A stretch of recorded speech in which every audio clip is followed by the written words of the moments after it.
Hey, it's been a while. In Thanksgiving spirit, I'm going to be making cornbread chili cups. And I can do variations. We can fill them with chili. We can fill them with pulled beef, pulled chicken, vegetables. Well, you know, the sky's the limit. So I'm going to start with a cornbread mix. You can use any kinds you like, homemade. I happen to love this one from Trader Joe's. It's so good, easy. Is it healthy? Not at all. It's cornbread. It's delicious. It's like a corn muffin that you get at a bakery on a Sunday morning. That's what these taste like. So I made my batter already, and now I'm gonna fill it into muffin tins, and we're gonna pop those in the oven, and we get started on my chili. All right, so we're gonna fill these up, and I'm gonna show you how we make them cups, because I know a lot of times you see like on Pinterest and stuff, to do it backwards, like on the underside when you do like a chocolate chip cookie, but those are always like a good Pinterest fail, because those always end up with, I probably don't need 2 trays of this, but we'll just make it work.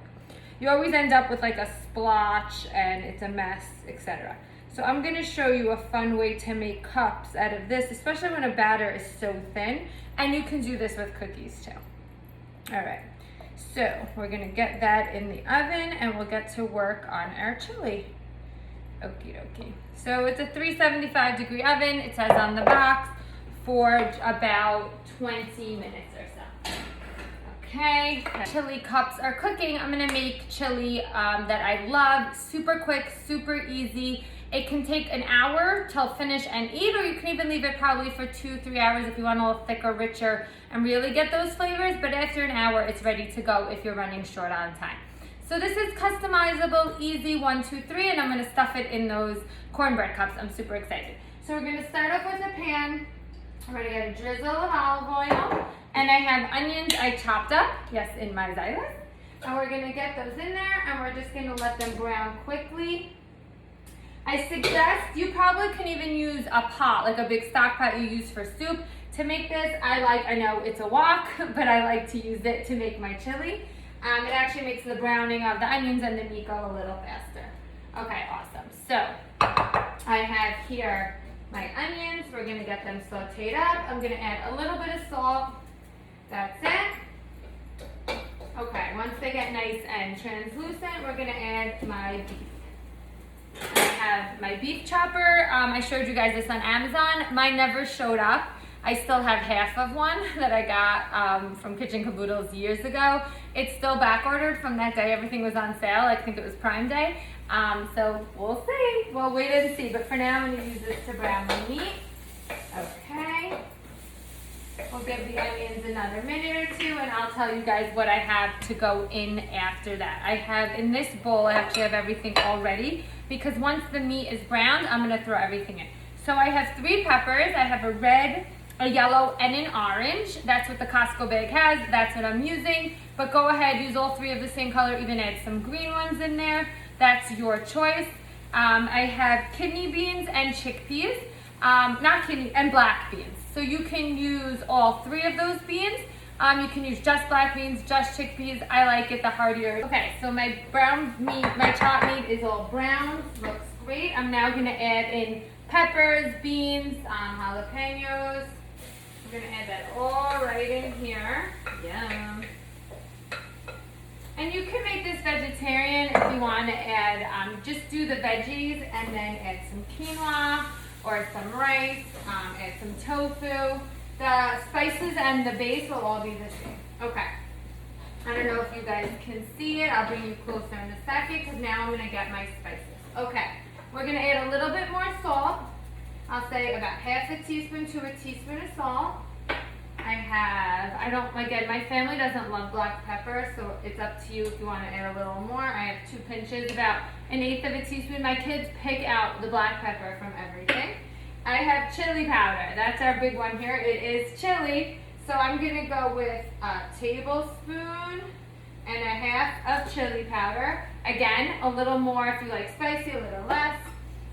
Cinnamon. We're gonna get half a teaspoon of cinnamon. Cumin, a half a teaspoon, and a full teaspoon of paprika. Delicious. Okay, we're gonna get that all mixed up. You can start to smell the flavors. Yum, yum, yum. I might even add a little bit more chili powder once I add my tomato sauce and stuff. And that's again up to you. You want to pick up the heat a little bit. Awesome. Okie dokie. So, I also don't put sugar in my chili. Some recipes call for it. I don't need it. I leave it right out. So you can add a little sugar if you find that you need it. But I'm good with it out it. Okay. Now in here I had a can of crushed tomatoes. I also have used cans of whole tomatoes.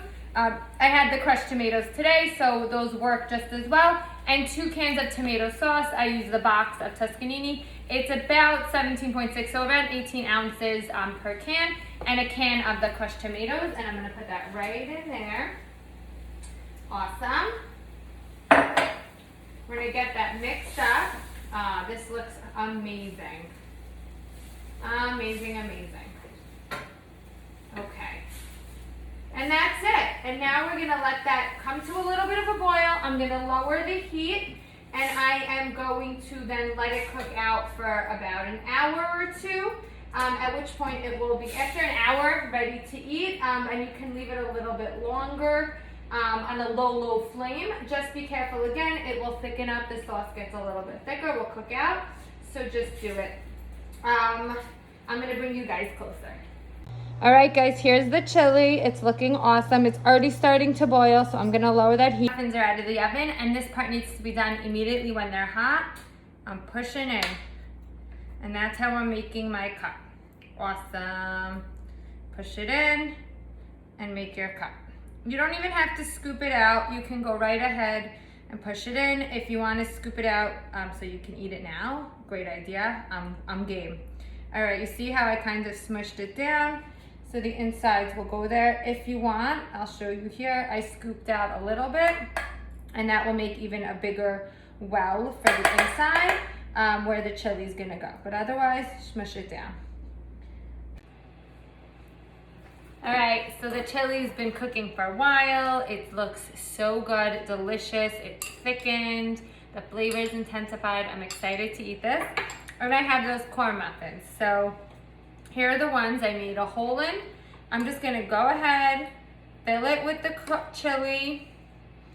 And if you wanna serve this, this is really cute as like an appetizer. You can plate it like in the corner with a little side salad or some like, you know, fall festive vegetables, butternut squash, some like a salad with some pumpkin seeds and craisins.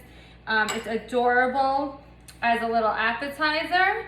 Or you can serve them, you can make these in like mini muffins to be bite-sized. And should we go in with a bite or a spoon? How do we eat this? Soul's watching me. It's for Thanksgiving.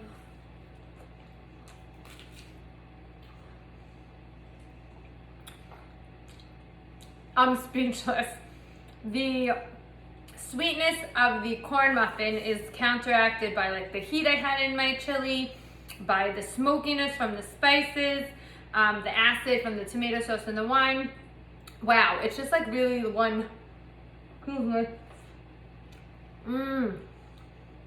Awesome bite. I actually have another idea. If you don't want to serve it like this, you can do it like shepherd's pie style. I would bake the cornbread kind of in a 9x13, like in a pan or a square. Chili separately. I'd do 2 cornbreads. And then I would layer it. I'd put like 1 cornbread, put the chili on top, and the other cornbread on top of that, and serve it like in a dish if you don't want to go this route. But excuse me, I'm gonna go finish this. Enjoy.